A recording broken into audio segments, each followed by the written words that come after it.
Ladies and gentlemen, welcome. I'm Parisi with the Army Air Forces Historical Association. Can everybody hear me okay? Yes. Excellent, excellent. We're going to take you on a trip back in time. Today is November 21st, 1944. We're somewhere in England at a fighter station. Are there any veterans here? Show your hands, raise your hands. Thank you. Most importantly, we do this for you folks, for your service. And God bless you all, especially today, especially back in 1944. So we're somewhere in England on a fighter station. The troops did everything they could for their own duty, for the folks around them. Their only contact with home were letters and packages. And those letters and packages were few and far between. And there were also movies. But most importantly, the USO, United Service Organization, toured Europe, toured the Pacific, and they would do live performances for the troops. And most importantly, Bob Hope and his entourage would tour wherever they could land, wherever they could perform, whether it was 1,000 troops or half a dozen troops. And I just want to let you know that Bob Hope has landed. He's here and he's ready to perform for us. So having said that, let me introduce, ladies and gentlemen, a round of applause. Bob, I finally got here, Hope. Hello,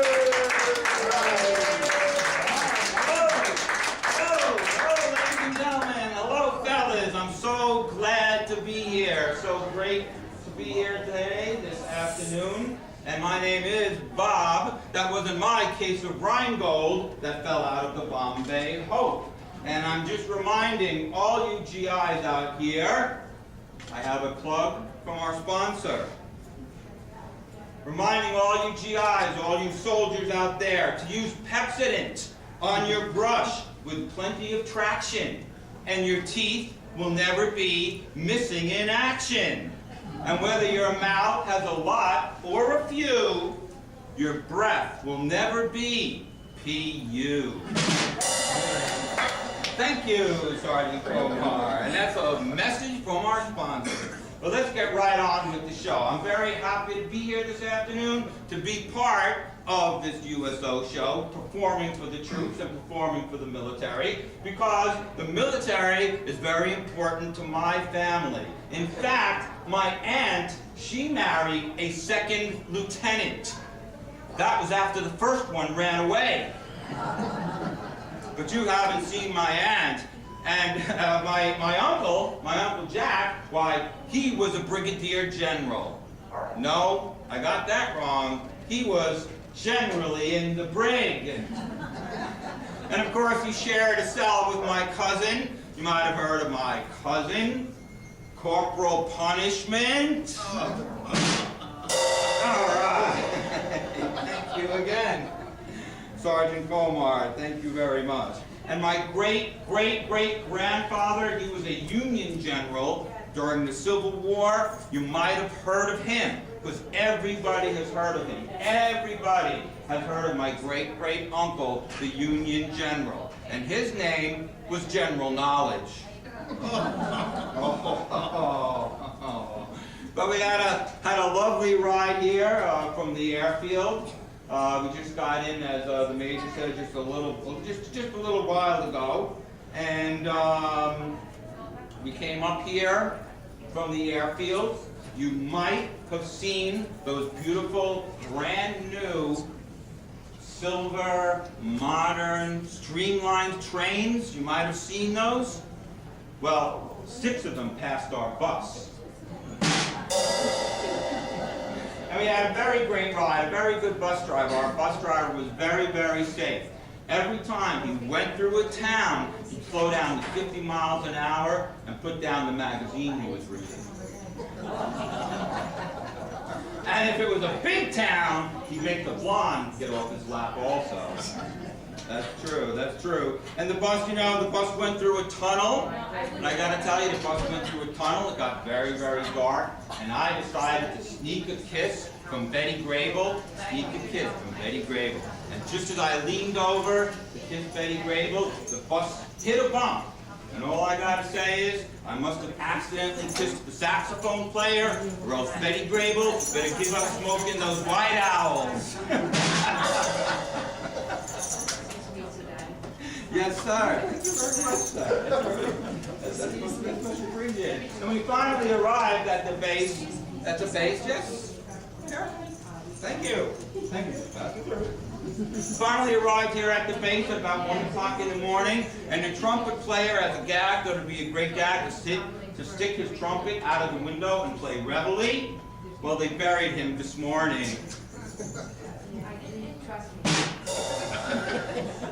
We'll have to try that one again next week. I don't know. Now, I was immediately asked by the CO of the base. The commander came up and he asked me to speak to the fellas right away. He wanted me to go right out there at 1 o'clock in the morning and speak to the fellas. And I said, no, sir. It takes a good 4 or 5 days to come up with a great impromptu speech.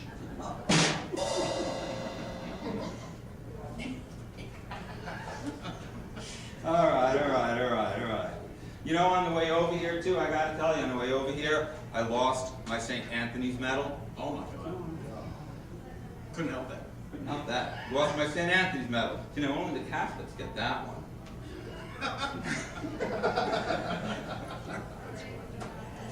Thank you, Major. Greatly appreciated. Greatly appreciated. And I got to tell you, we really enjoyed the reception that we got here. You know how they give very important people 2 escorts of motorcycles, escorting the bus or escorting the train into the base and things like that? Well, we had a Girl Scout on a pogo stick.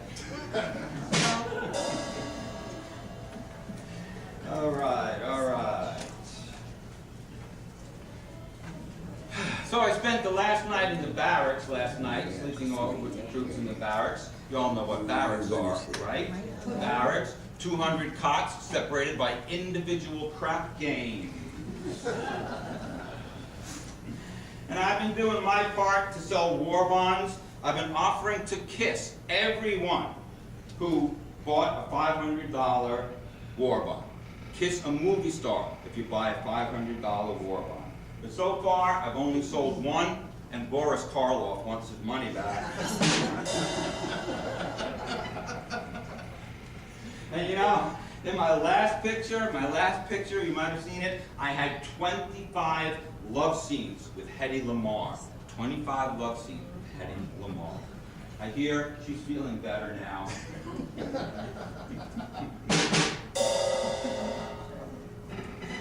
And you've heard about the Hollywood Canteen in Hollywood, you know, Lena Turner, Betty Grable, Dorothy Lamarr, all those famous hostesses, and they're only allowed for servicemen to be entered into the Hollywood Canteen. But I know a guy who wanted to get into the Hollywood Canteen so bad, he was 4F, and he dressed up in a uniform that he got from a costume shop, but they knew it was a fake because the uniform fitted him too well. So they threw me out.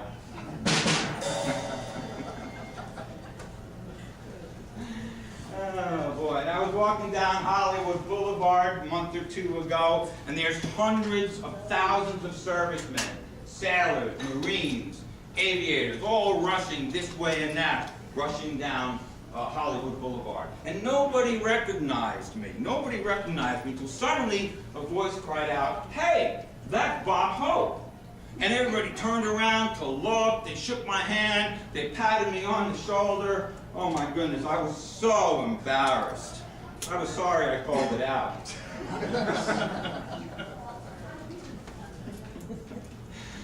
Would you believe that the other day I saw a dog kissing Bing Crosby? A dog kissing Bing Crosby.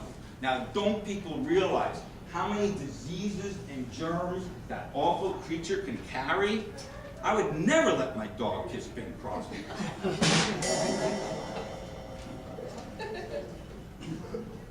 And I don't have a wonderful singing voice like Bing Crosby, you know, that can break glass, but I can break a mirror just by looking at it.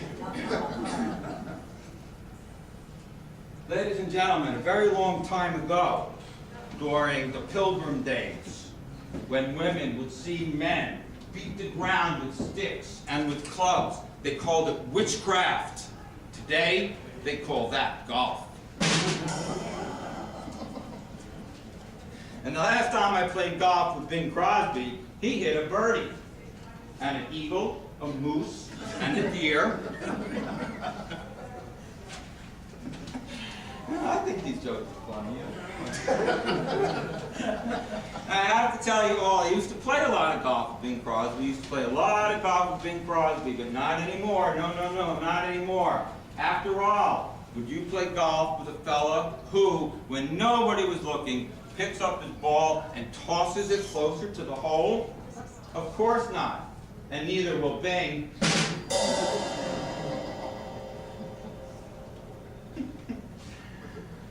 Oh, ladies and gentlemen, we have some wonderful entertainment for you this afternoon with this fabulous AAFHA USO troupe. Right now, I'd like to introduce and bring onto the stage the lovely Dawn O'Day.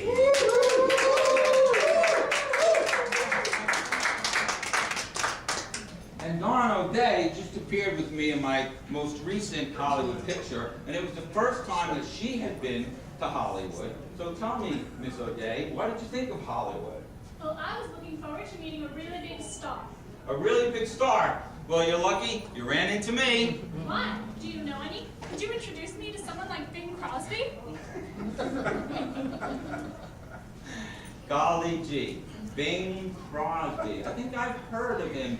But I gotta tell you folks, Bing Crosby and I used to make a lot of movies together, a lot of pictures together, a lot of road pictures together. And what would those pictures be without me? Academy Award winning. Academy Award winning. I've been waiting years and years, you know, Miss O'Day, to win that coveted Academy Award. I know. I hear at your house they just call that night Passover. Well, ladies and gentlemen, without any further ado, I introduce to you the lovely Dawn O'Day.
To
Now when you turn the light down low, I'll begin to see light. Used to ramble the park, and walk the dark, and came on the sparks set forlorn fire now.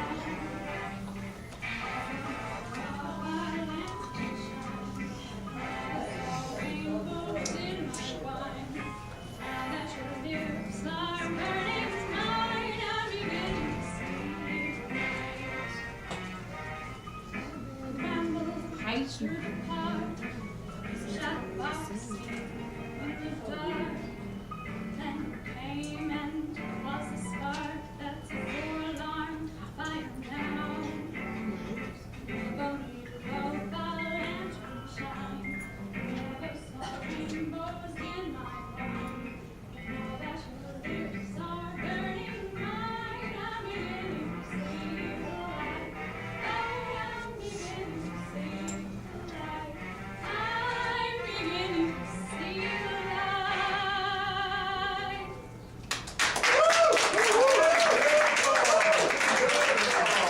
Ladies and gentlemen, the lovely Donald Day. Don't worry about it. We'll be back with you later. Don't worry. Don't worry. So, I've been spending some time with the troops at various bases and posts all around the country and even over in good old jolly England. And went to the firing range a couple of months ago to watch some of the fellas out on the firing range learning how to shoot and fire their weapons. Suddenly the sergeant said, "Men, fire at will." And I said, "Glad I'm not that guy." And at the mess hall on one of these bases there for lunch, they served a whole half chicken.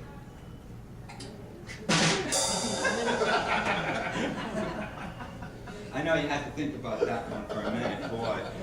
And I gotta tell you, how about this barber shop here on the base? She's some barber. You go in there for a haircut and a shave, and you donate a pint of blood, too.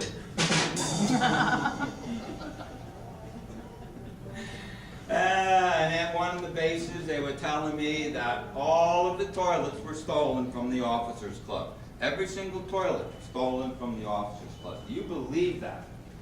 Can't believe it myself, but they've been investigating for a couple of days now, but they still have nothing to go on.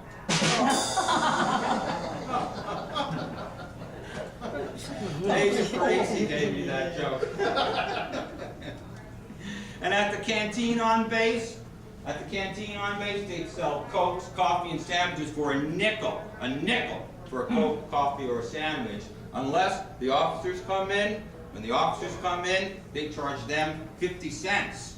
And that's what the enlisted men call a surcharge. Yes, sir. No, sir. Thank you, sir. Thank you, sir.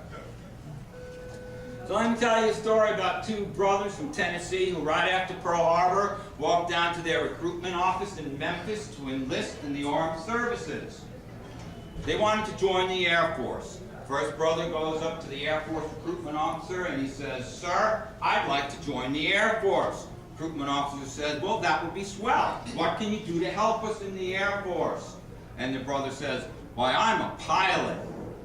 Officer says, "Great, fantastic. Fill out these forms, step to the side, I'll be with you in 1 second." Second brother goes up to the recruitment officer and he says, "Sir, I'd like to join the Air Force." Recruitment officer said, "Well, what can you do to help us here in the Air Force?" And he says, "Sir, I am a wood chopper."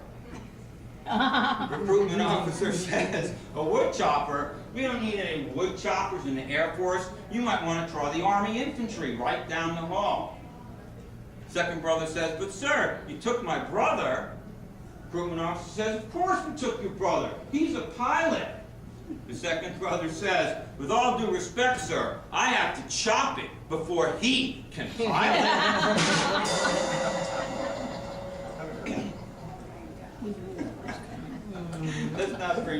this one. So the gunnery sergeant was out with his girl for dinner, and he was talking about his platoon, how great they marched, how well they fired their weapons, how well kept their uniforms were. He went on and on and on about his platoon. Finally, this girl says, you know, dear, if I didn't know any better, I would think you loved your platoon a little bit more than me. And he said, that might be true, dear, but it's strictly platonic. And on one of the airfields, a flight officer called from the hangar up to the control tower to ask what the weather looked like for the next mission. And the operations officer said, I can't tell, it's too foggy. And if I want to learn one thing from the Air Force at an airfield, I learned this. When you see the bomb technician running, you try to keep up with him. I also learned that when one engine fails, on the twin-engine B-25 bomber, you still have enough power left to make it to the scene of the crash. Are you sure? I don't want you to miss this. And fellas tell me that they don't think that the officers are very smart. So I said, well, what do you mean? One fellow told me, well, we were out of maneuvers with these three officers, and they came upon a set of tracks. And the first officer said, those are deer tracks. The second officer said, no, no, no, those are elk tracks. The third officer said, absolutely not. I positively know for sure that those are moose tracks. And apparently, they were still arguing when they were hit by the train.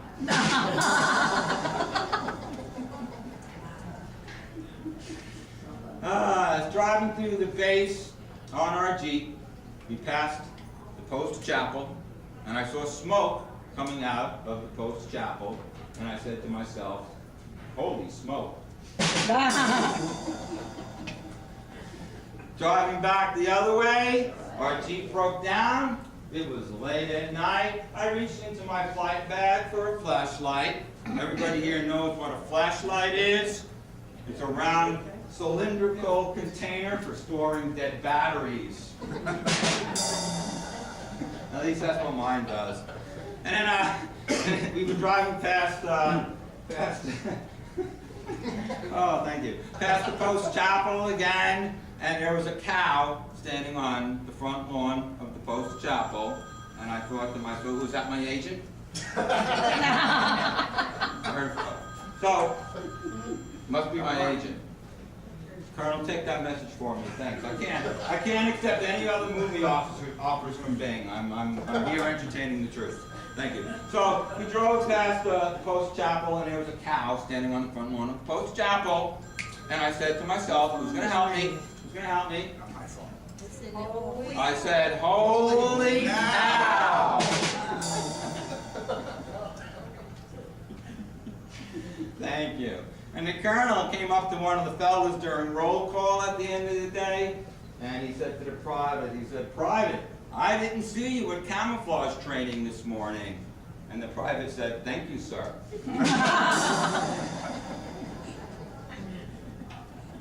But apparently that got off to a rough start because the private looked in his footlocker and couldn't find his camo gear. Finally spotted it after much rummaging around. And on one of the airfields, somebody broke into the B-17 nose art painting closet, and they took a whole bunch of paints and paper and everything from the B-17 nose art painting closet.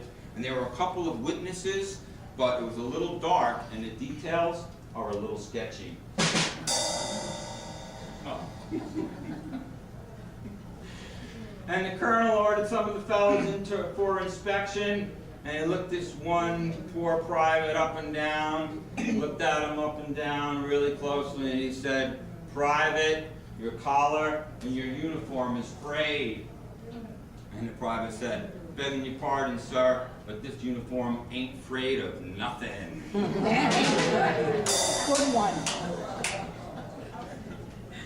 And I was visiting some of the fellows in their barracks, and the CO came in, called the men to attention, and he asked, okay, fellas, tell me, in case of a fire, what kind of steps would you take?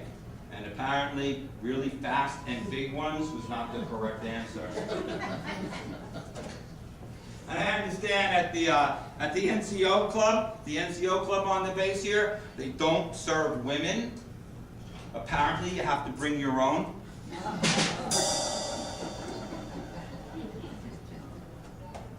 Same goes for the officers club. Then go to the officers club? All right, there you go.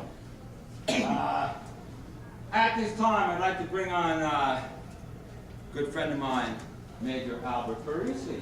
Major Albert Parisi.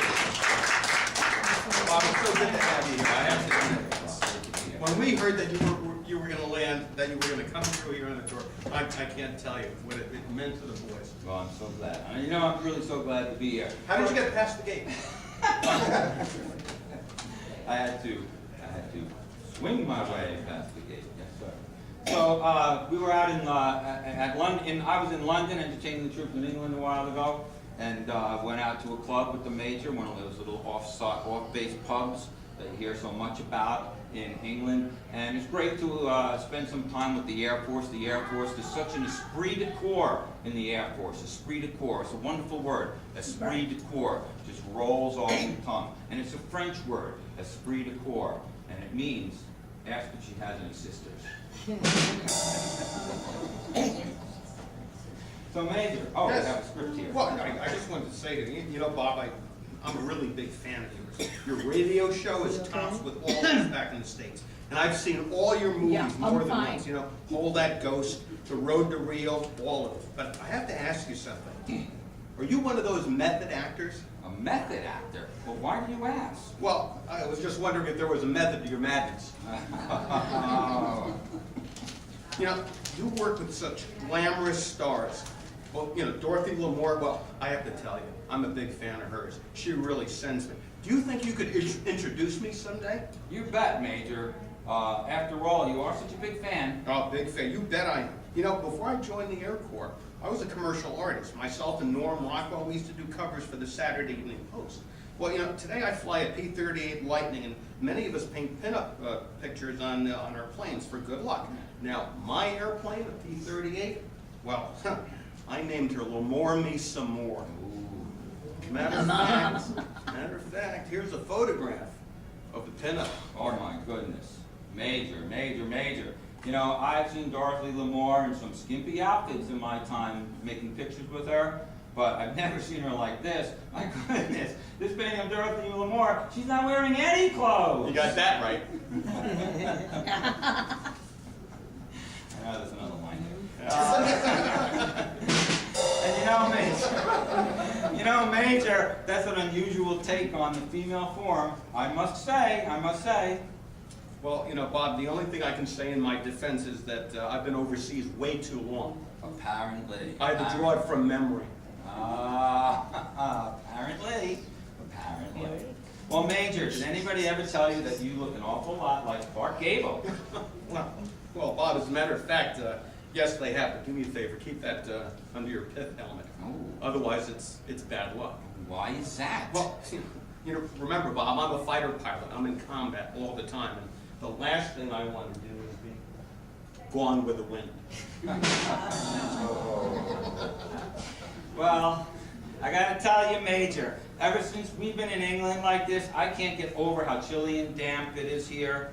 And I think I'm coming down with a cold. Is there a dispensary over here? Well, Bob, I'll have a flight surgeon take a look at you, but I think I know what might ail you. Oh, and what might that be? Well, like the rest of the boys over here, it's not that hard to see. And if there's anything I've learned in this man's army, if you got a headache, you take an aspirin. You got a bellyache, you take a seltzer. But if you ache from the top of your head right down to your toenails, brother, that's dames, and there ain't no cure for that. You got that right, Major. You got that right. Absolutely. So, Major, it was great to have you here. I think we're going to do a couple of tunes. I heard. Tunes? It has come to my attention that you are quite a fine singer. I don't know who might have said that. I have no idea. You have no idea? Well, it might have been some of the boys in the officers club. We do strike up a tune or two. We do strike up a tune or two, but usually it's after 3 or 4 good ales. or scotch? Or what else? Or what else? Well, Major, let's just pretend that we've had a couple of ales. We've been talking about the pubs in England. Maybe a pinch of scotch or two. Perhaps you might entertain these fine women and gentlemen. I think I might be able to sing a song that's popular with the Air Corps. Excellent. As a matter of fact, there are a couple of songs that are specific for the Air Corps, and it helps to boost them around, except when the Colonel's around. Except when the Colonel's around. That's not so Carry on, Major. So, ladies and gentlemen, please, big round of applause for Major Albert Parisi. A bunch of frightened rookies were standing filled with awe. They listened as Sergeant Komar was laying down the law. They stood there at attention, their faces turning red. The sergeant looked them over, and this is what he said. This is the Air Corps, Mr. Jones. No private rooms or telephones. You had your breakfast in bed before, but you won't have it there anymore. This is the Air Corps, Mr. Green. We like our barracks nice and clean. You had a housemaid to do the floor, but she won't help you out anymore. Do as the bugler commands. He's in the army and not in a band. This is the Air Corps, Mr. Brown. You and your sweetheart went to town. She had you worried, but this is war, and she won't worry you anymore. This is the Air Corps, Mr. Jones. No private rooms or telephones. You had your breakfast in bed before, but you won't have it there. You won't have it there. You won't have it there anymore. All right. Are you a fool for punishment? I think the audience would like some Well, more. I have to tell you, I got a telegram. I got a telegram from your old friend. My old friend. And he sends his very best regards because he heard that you're on tour. I am on tour. So he demanded that I do a specific special song just for you with him in mind. So from your best friend, Bing Crosby, this is for you, Bob, just for you. Thank you, Major. Would you like to swing on a star, carry moonbeams home in a jar, and be better off than you are? Or would you like to be a mule? A mule is an animal with long, funny ears, kicks up at anything he hears. His back is boring and his brain is weak. He's just plain stupid with a stubborn streak. And if you hate to go to school, you could grow up to be a mule. Or would you like to swing on a star, carry moonbeams home in a jar, and be better off than you are? Or would you like to be a pig? A pig is an animal with dirt on his face. His shoes are a terrible disgrace.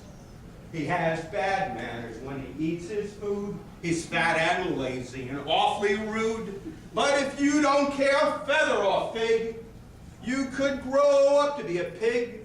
Or would you like to swing on a star, carry moonbeams home in a jar, and be better off than you are? Or would you like to be a fish? A fish can't do anything but swim in a brook, can't write its name or read a book. To fool the people is his only thought, and though he's slippery, he still gets caught. But if that's the sort of life you wish, you could grow up to be a fish, a slippery, slippery kind of fish. And all the monkeys aren't in a zoo. Every day you meet quite a few. So you see, it's all up to you. You could be better than you are. You could be swinging on a star.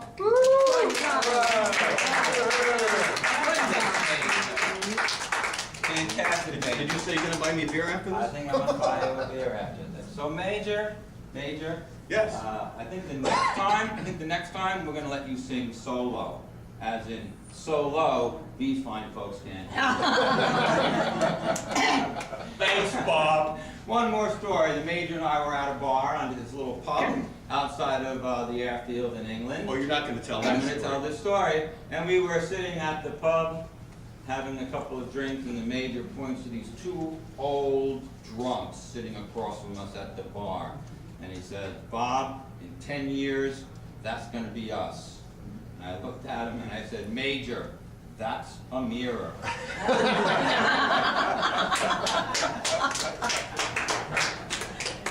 But you know, the Major and I have been through a lot together. We've been through, in fact, we've been through thick and thin. You do remember the thin. All right, ladies and gentlemen. Colonel, if you could pass me my handy little trusty prop over there. Thank you, sir. Thank you, sir. Can't be anywhere on the stage. You never know when I might have to play through around the golf. So a captain went into the barracks and said to the men, "Your dog was seen chasing after an officer on a bicycle." And a sergeant said, "That's impossible. Our dog doesn't have a bicycle."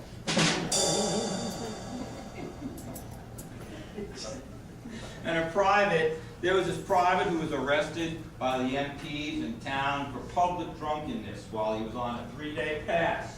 And he was brought before the Judge Advocate General, who said to the private, "You were brought in here for drinking." The private said, "Okay, let's get started." So, at the airfield, one of the airplanes at the airfield turned up missing the other day, and they found it in the last place they looked. So you have to think about that. Yes. And everybody knows at the beginning of every Army-Navy game, it was my pleasure to throw out the ceremonial coin toss at the Army-Navy game in Philadelphia just last week. So I toss the coin up in the air, I catch it, I slap it on my wrist, and the Navy captain yells, "Heads!" And the Army captain yells, "Latrines!"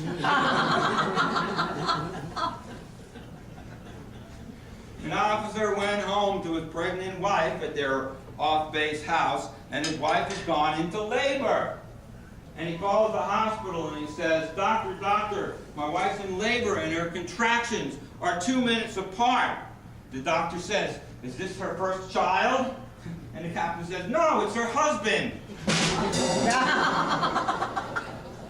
Oh, that's a good one.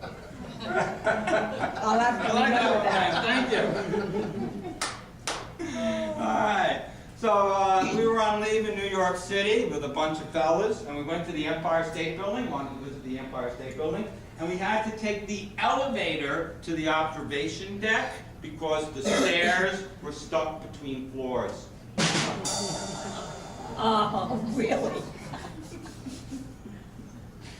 And as some of you may know, I did get my start on the vaudeville stage, in the vaudeville theater. But before that, what you might not know is that I grew up in a circus. Yes, I grew up in a circus because my father was a clown. My father was a clown. And he wanted me to follow in his footsteps, but they were really big shoes to fill.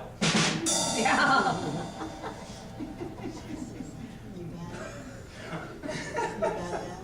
You got it. Pretty close. Pretty close. And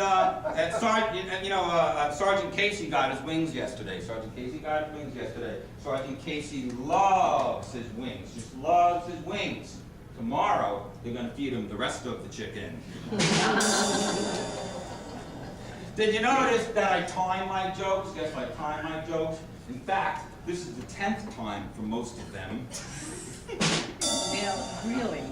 And I gotta tell you, I used to be really indecisive before I joined this USO tour, really indecisive, but now I'm not so sure.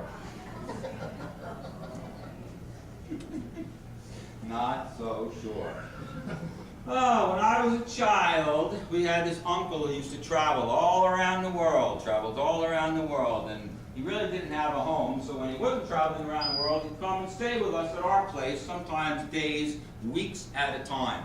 And he'd been all around the world, and in the Navy, he was in the Navy, been all around the world on the Navy. You know what they say about those Navy fellas. So he'd be sitting at the breakfast table in the morning, he'd be reading the morning paper, reading all the news, all the bad news all around the world, and he would be cussing and using foul language, and just cussing up a storm. And then he would realize that I was watching him and listening to him, and he would say, "Oh, Bob, excuse my French." So then, when I was in 3rd grade, the first day of school, my 3rd grade teacher, Mrs. Crabtree, she asks everybody in the class on the first day, "Does anybody know any foreign languages?" And you know, I raised my hand. And boy, oh boy, did I get in trouble. First time I met the principal. All right, that's an old story, but a good one. And the War Department has always warned me about telling any political jokes. Can't tell any political jokes. But the way that I figure it, the problem with political jokes is sometimes they get elected. That's right. And I don't know about you, but I like politicians who pray. I like politicians who pray. It keeps their hands out front where we can see them and out of our pockets. Oh, no, I'm going to pass over on that one. So, a couple of months ago, we were doing a tour in China. We went out to the China-Burma India Theater, and we flew into an airfield in Kunming, and right after our plane landed, the Japs blew up our plane. I guess I have my critics everywhere. I wonder which one of my pictures they saw. Probably one of those great ones with Bing Crosby. I'd like to bring on one more time, ladies and gentlemen. I know you're really tired of listening to my old show. So once more, ladies and gentlemen, the lovely Dawn O'Day.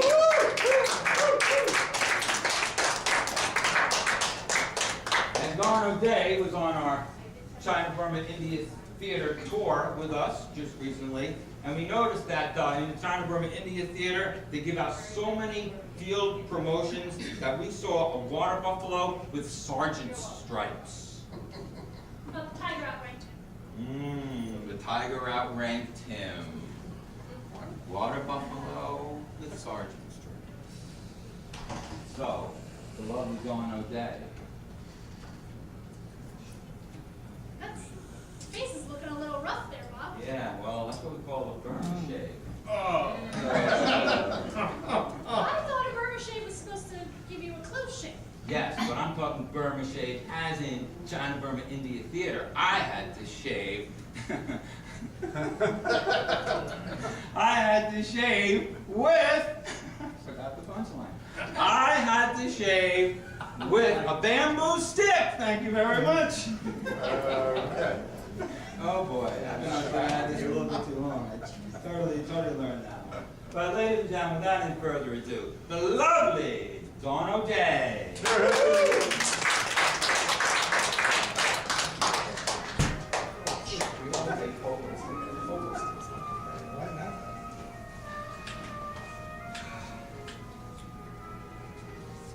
And the lights go on again, all over the world. And the boys come home again, all over the world. Then grapes fall, that may fall from the skies above. A kiss won't mean goodbye, but a love to love. When the lights go on again, all over the world, and the ships will sail again, all over the world. Then we'll have like wedding rings, and free hearts will sing when the lights go on again.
like to thank you all for the wonderful time that we had here today. I'd like to thank all the staff at the Sunrise Center for inviting us here, and you for being such a special audience. I'd like to introduce for you now the rest of our troupe. First of all, my lovely daughter, Alyssa Martin, as Squadronaires. We have our musician and drummer, Len Komar, as Sergeant Len Komar.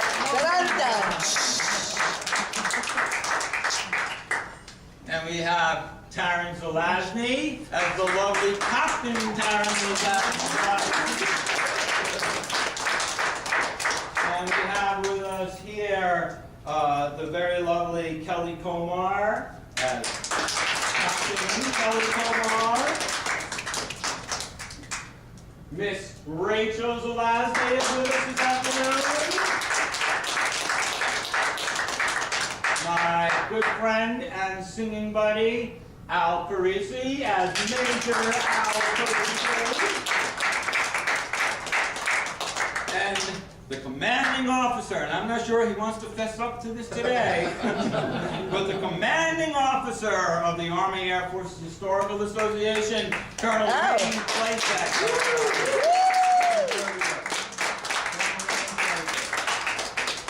So, ladies and gentlemen, we are the Army Air Forces Historical Association. Once again, we want to thank the whole staff here at the Sunrise House and our wonderful audience. We'd like to thank all of our veterans in the audience this afternoon. We salute you, and we welcome you home. So thank you all very, very much for being here. I gotta tell you that as long as I can remember, I have had memories. And today is no exception. Wonderful memories we'll carry with us today of our visit here to the Sunrise Center. And in fact, my lovely daughter and I penned a special song for you here this afternoon because we want to thank you for the memories. We want to say thanks for the memories. We want to say thanks for the memories, the sentimental verse, a pretty army nurse, and chuckles when the colonel says, Bob Hope, you marched the worst. It was thanks for the memories, a case of a nickel cokes, silly Bob Hope jokes. We may perform till 8 at night with real swell alpha folks. We thank you so much. 1 hour here at the Sunshine Center, we never wanted to end. Boy, it was swell while it lasted. Sure had fun, no harm done. So thanks for the memories, the 40-mile hike, a salute to General Ike, and veterans in our audience who everybody likes. We thank you so much. Thanks for the memories, a pair of silver wings, a big band playing swing. This song would be much better if I could only sing like Bing. Sleigh bells in the snow. So thanks for the memories, it's feeling in the air, feelings everywhere. So many jokes and lovely songs, we hope you had your share. Toodaloo, tally-ho, cheerio, we thank you so much. Thank you so much, everybody. Thank you. God bless you all. God bless our veterans. God bless our troops. And God bless America. Thank you very much.